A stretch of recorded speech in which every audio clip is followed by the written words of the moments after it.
Hey everyone, in today's video, I'm going to show you how to save Facebook Reels so you can watch them later anytime, even without scrolling endlessly again. Now, start by opening your Facebook app on your phone. Make sure you're logged in to your account. Now, scroll through your feed and tap the Reel section. Once you find a video you like, stop on that reel. Now, on the reel, look for the three dots, usually on the right side or bottom corner. Then tap on it to open more options. From the menu, tap on Save Reel, and that's it. The video is now saved to your account.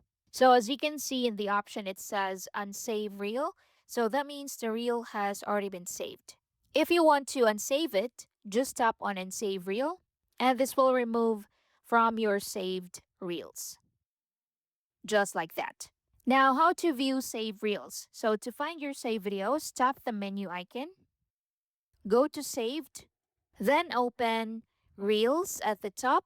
Now you'll see all the reels you saved in one place. If you don't see the save option, it means the creator may have disabled saving. In that case, you can still tap share and send it to yourself via Messenger. So saving a reel does not download it to your phone, it only bookmarks it inside Facebook. And that's how you can save Facebook Reels quickly and easily. That's it. Thank you for watching. I'll see you in the next one.